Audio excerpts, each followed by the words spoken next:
Hello everyone, Xeno What If here. Bring in part 6 of What If Class 1A were sent to Marvel Universe.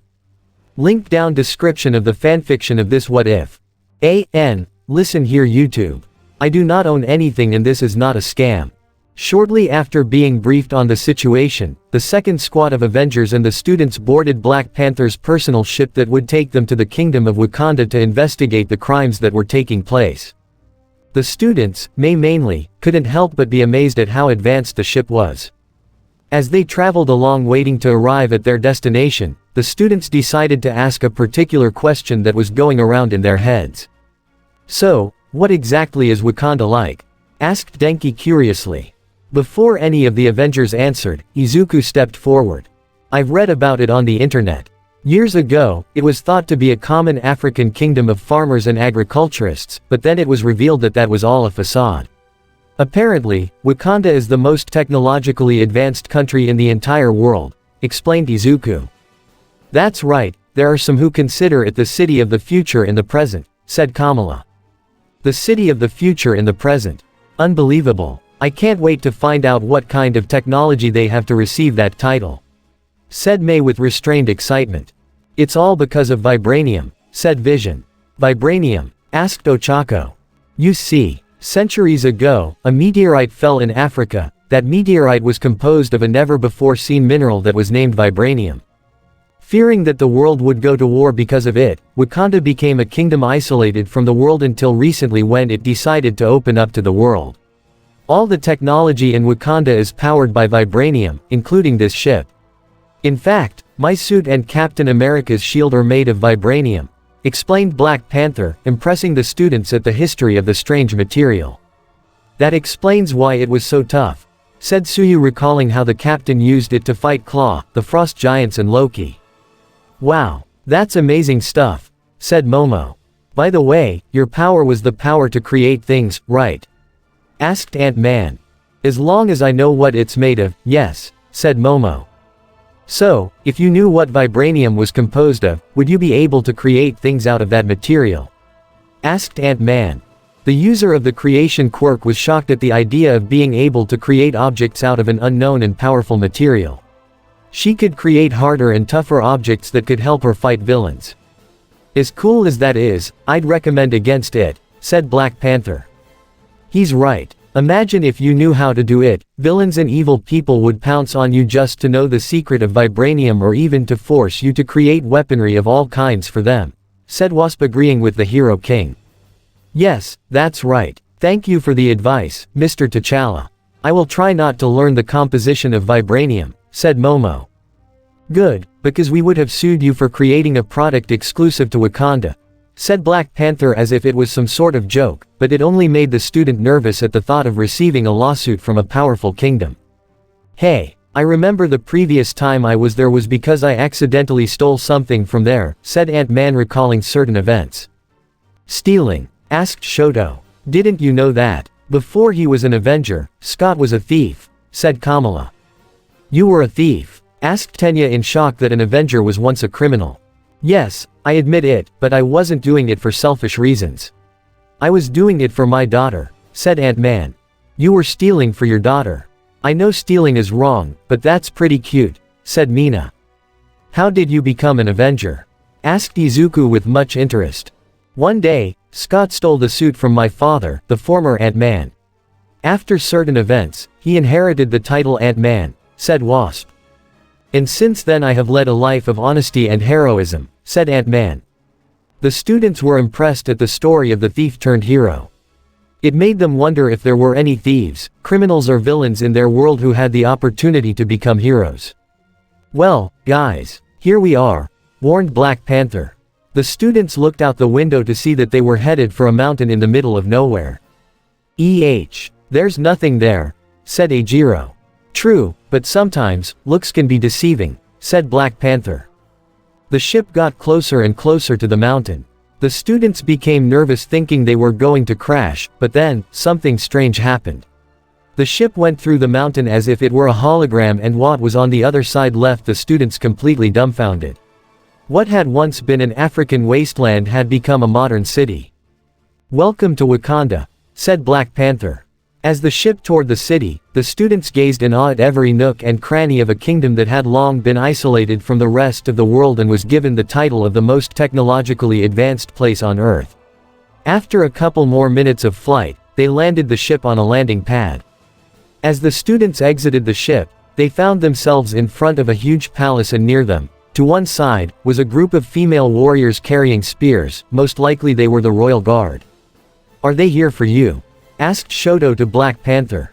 "No, they are here for you," said Black Panther, to the surprise of the students. Despite the fact that they were guests, the fact that they were accompanying a king to a palace made them a little nervous. However, they couldn't help but stand completely open-mouthed at the majesty of the palace's interior. "Wow, I've never seen a palace like this before," said Denki. "I think it's the only palace you've ever seen," said Kyoka. "Behave, everyone. We are in the royal palace of Wakanda. We must show that we are polite and civilized people," said Tenya with a few beads of sweat from nerves as he acted as the one in charge of the class. "No need. This is Avengers business, not royalty," said Kamala. "So don't worry too much about how you behave, as long as you act normal and polite," said Black Panther. "It's about time you came back," said a female voice unfamiliar to the students, who looked straight ahead to see a brown-skinned young teenage girl with a ponytail over her left shoulder approaching them. "I know you have a lot of work as an Avenger, but you also have duties as King of Wakanda." "Shuri, long time no see," said Black Panther, going to hug her, which she returned. "It's good to see you again." "Same here," said Shuri, pulling away from the hug. "Ahem," said Captain Marvel, catching the two's attention and pointing her eyes at the students who were looking confused at the conversation. "Oh, sorry, guys. Let me introduce you to Shuri. She holds multiple doctorates in science and philosophy, expert stateswoman, respected academic, leader in technological advancements in Wakanda, head of the School of Alternative Studies, Princess of Wakanda, and my younger sister," explained Black Panther. "Oh, stop. You don't need to say all that," said Shuri with a slight blush of embarrassment and giving her brother's arm a little smack. "You're his sister?" asked Eijiro. "That's amazing. You're about our age and you have all those titles and accomplishments," said Ochako, impressed with the princess. "Well, I'm not exactly the stereotypical princess," said Shuri with a shrug. "So you're the one responsible for all the technology in Wakanda?" asked May, moving a little closer to the princess. "Not all of it exactly. Just most of it," said Shuri. May had to contain her excitement at having one of the smartest people she had ever seen in her life in front of her. Despite avoiding jumping up and down in excitement all over the place or bombarding her with multiple questions, she did do one thing. Before anyone noticed, May knelt down in front of the princess and clasped her hands together. "Please, could you show me some of your work?" pleaded May, to the surprise of the other students and the Avengers. "Wow, I see you really like technology," said Shuri, smiling at the act of the Zoom quirk user. "It's my life to invent things to help the people of my world," said May. Began Shuri, putting her hand to her chin in thought. "You know, I could use some help with some things I'm doing. You wouldn't mind, would you?" asked Shuri to her older brother. "As long as she don't leak confidential information, that's fine," said Black Panther. Quickly, May grabbed Shuri's hands and started shaking them rapidly. "Thank you, thank you, thank you, thank you. You're my heroine and savior," said May, excited to be able to learn some of that world's technology, as she was still waiting for Iron Man's permission to learn of his. "Yeah, you're welcome," said Shuri with an awkward smile. "Sorry to interrupt, but we didn't exactly come on a field trip," said Wasp. "That's right, Shuri, tell us everything you know," said Black Panther. "Okay," said Shuri with a serious expression. Later, everyone gathered in a different room, around a table where Shuri was showing 2D and 3D projections of the data she was telling. Needless to say, the students were impressed by this, especially May. "At first it was small shipments of vibranium, so we thought it was Claw's henchmen or other thieves, but lately there have been more shipment thefts," said Shuri. "Normally in these cases, it's advisable to increase security," said Ant-Man. "And so we did, but even though I had posted human and robot guards at every corner, the thieves managed to take them down or avoid them," said Shuri. "That's it. Can't we know who's committing those robberies?" asked Momo. Not at first, but after I reported it to my brother, another shipment of vibranium was stolen from us. Fortunately, one of the guard robots was able to pick up a small recording before it deactivated completely, said Shuri before typing a couple of commands into the table's console. The table projected a camera recording from the gaze of said guard robot. At first everything seemed normal, but then, the screen went static for a moment before the robot fell to the floor. While the screen was a bit static, a couple of men in yellow radioactivity suits could be seen walking in front of the robot moments before the recording went black, signaling that it had ended. Of course, I should have guessed it was about them, said Captain Marvel. Do you know who those were? Asked Mina. Yes, they are AIM soldiers, said Captain Marvel. AIM? Asked Izuku. AIM, Advanced Ideal Mechanics. It's a terrorist organization specializing in highly advanced and technological weaponry, explained Vision. Wow, if it weren't for them being villains, I would have liked to study their technology, said May. It's not advisable. While Wakanda's focuses on helping people, AIM's focuses on hurting them, said Black Panther. The students were nervous at the thought of a group of people possessing deadly weapons. They knew that in that world, there were heroes and villains who fought using technology, and it made them wonder what kind of evil technology would be created in their world. Do we know anything about where they are? Asked Kamala. Unfortunately, they seem to have some kind of technology that makes them invisible to any of the cameras, replied Shuri. So how are we going to find them? Asked Eijiro. At the moment, the best we can do is look for clues and find their base of operations, suggested Vision.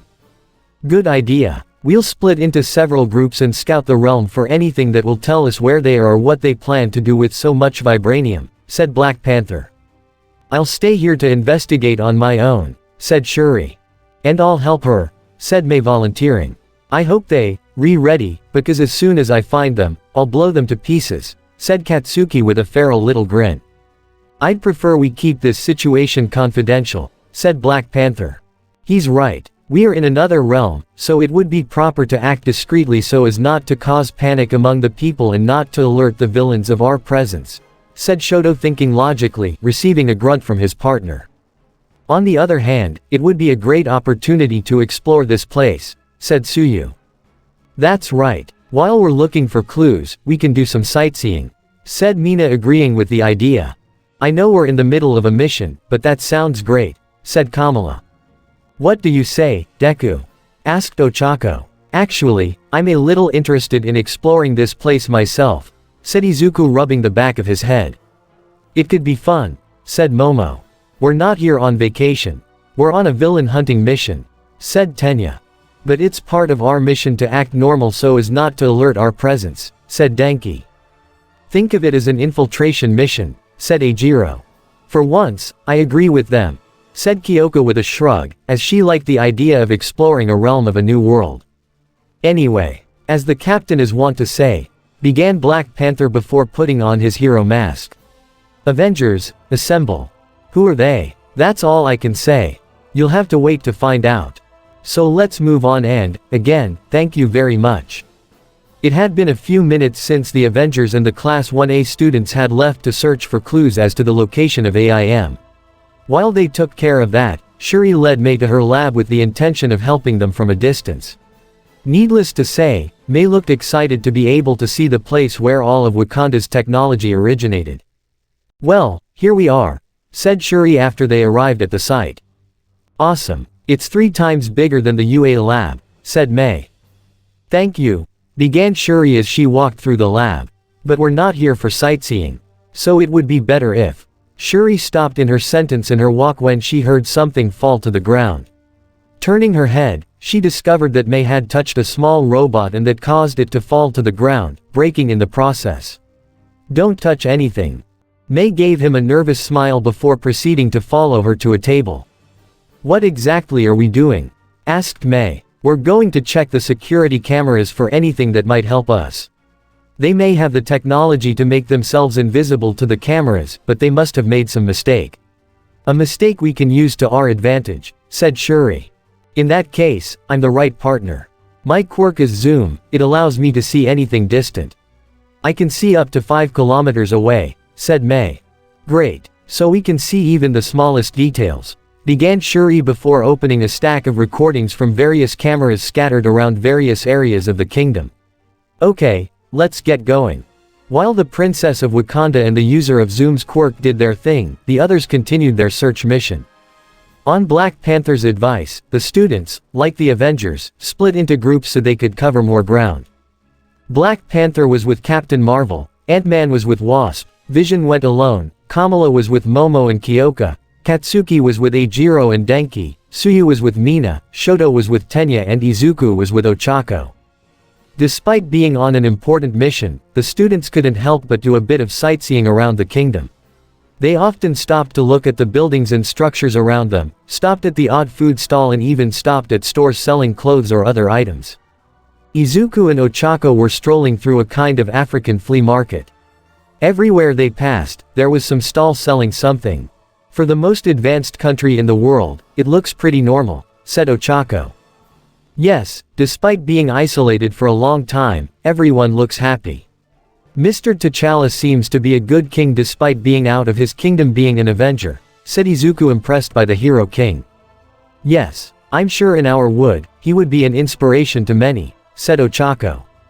I think so too, said Izuku before a serious expression formed on his face. But now we must focus on the situation. I know, but we have looked in many places and there seems to be no sign of that group, said Ochako.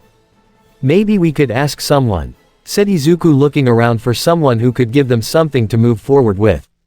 It was then that his gaze focused on the attendant of a bracelet stand. This was a man with a small mustache and polarized glasses. For some reason, Izuku felt that he could help them, so he approached the stall with Ochako at his side. Excuse me, sir, said Izuku catching the man's attention. Ah, hello young man. Are you looking for something special for your girlfriend? Asked the man. That made both students blush quite a bit. It's not that, said Izuku waving his hands in denial. We're just friends, said Ochako doing the same. Bah, if that's what you say, said the man with a shrug. How can I help you? Have you by any chance seen anything suspicious lately? Asked Izuku. Began the man placing his hand on his chin as he thought. Well, I'm not sure, but a couple of days ago I saw two guys that looked suspicious to me. That caught the attention of the student duo, as it might be what they were looking for. What did they look like? Asked Ochako. From their attire, they looked like businessmen. They were both carrying some sort of briefcase. I thought it was simple business from some foreign company, but they were both acting suspiciously, always looking both ways as if making sure no one was following, the man recounted. Do you know where they went? Asked Izuku. I would say they went for the west side of the kingdom, but considering their behavior, they may have taken another route after passing through here, said the man. That's more than enough, sir. Thank you, Izuku said. You're welcome, and since I liked you guys, I'll give you one of these as a gift, said the man showing Izuku one of his bracelets. No need, sir, said Izuku trying to refuse the offer. I insist, said the man putting the bracelet in his hand. Izuku was still hesitating a bit, but in the end, he accepted the gift. All right, thank you anyway, said Izuku.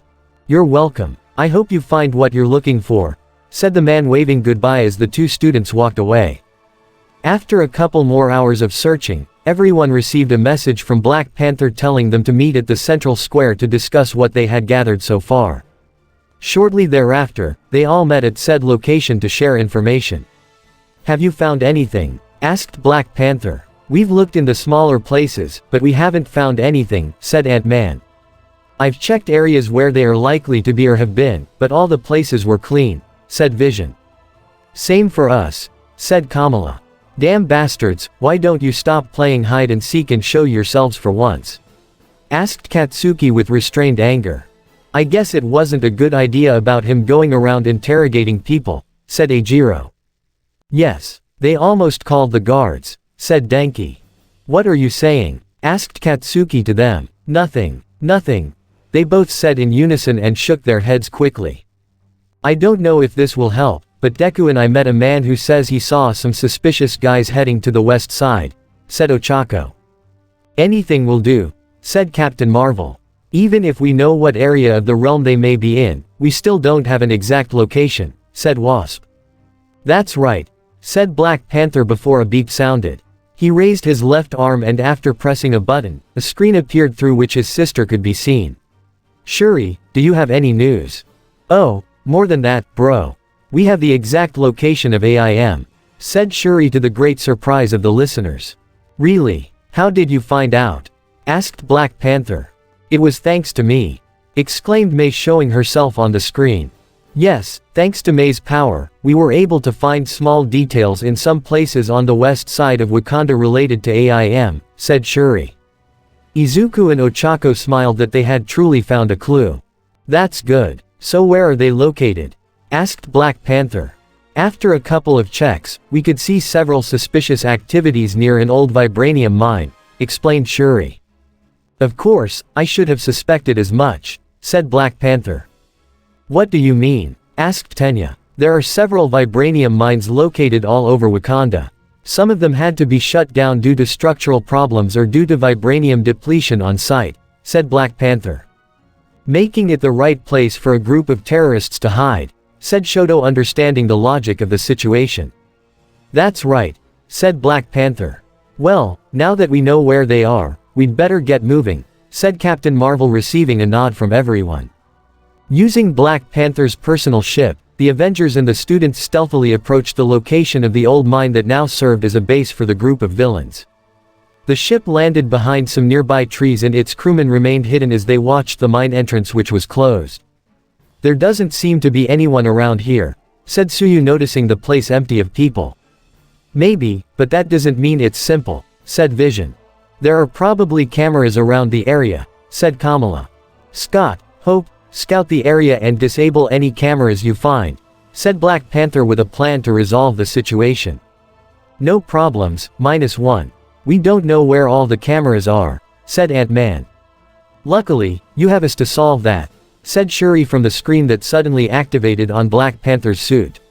A second later, a map of the site was displayed with several areas located, most likely where the cameras were. With all the data received, Ant-Man and Wasp shrunk to the size of insects and went flying all over the area to disable the cameras. A couple of minutes passed before both heroes returned with them and returned to their normal size. That's it. All cameras have been deactivated. We're clear, said Wasp. After hearing that, the Avengers and students quickly ran to the entrance in case they got to fix the cameras. Once they arrived, they could see that the entrance was blocked by large metal doors. How are we going to get in? Asked Kamala. Wait, there are probably people guarding the entrance from the inside, said Captain Marvel. Leave that to me. My quirk allows me to detect the presence of enemies from the other side of a wall, said Kyoka. Great. That way we can tell if there will be AMI agents behind this door, said Black Panther. Kyoka crouched down near the door and plugged one of her headphones into it. A couple of seconds passed before she noticed something. I detect several people. About 5 or 10, I'm not sure, said Kyoka. That's more than enough. Good job, Kyoka, said Captain Marvel. Kyoka stood up with a small blush at the Avengers' compliment. Okay, but that doesn't answer the question of how we're going to get in, said Denki. Leave that to me, said Vision, approaching the control pad. Turning his right arm intangible, he reached through the device, causing sparks to emit from it, and as he pulled his arm out, more sparks appeared. Soon after, the door slowly opened. The Avengers and students hid on either side of the door to launch a surprise attack. From inside, there were several AMI agents, all of them with highly advanced weapons and scouring the place for any attack, but they went on alert when they noticed the door opening. They prepared their weapons in case of an attack, but nothing happened. They approached slowly towards the entrance, with their weapons ready, but what they didn't expect was that Izuku and Tenya would use their quirks to quickly approach them and take them all down before any of them shot their weapon or alerted the others. Once they took down all the enemy forces at the entrance, the rest of the heroes and students moved in. Well done, guys, said Kamala. I could have taken them down by myself, said Katsuki. The situation called for stealth and speed, so Tenya and Izuku were best suited for the task, said Shoto. Good. Time to find out what they plan to do, said Black Panther. Walking slowly and stealthily, the Avengers and students reached another room. They quickly hid behind a huge box and peeked out to analyze the room they were in. What they saw was several men in those yellow radioactivity suits going back and forth. Some were acting as guards, others were in charge of transporting things, and others were in charge of the technical and mechanical side. "Are those from AIM?" asked Izuku. "Yeah, I wonder what they're doing," said Wasp. "With that much vibranium, I'm sure it's no good," said Black Panther. Suddenly, Kamala noticed something out of the corner of her eye, and when she saw what it was, an expression of shock and horror appeared on her face. "Guys, look over there," said Kamala, pointing in one direction. The others turned their gaze in that direction, and what they saw shocked them, but even more so the students.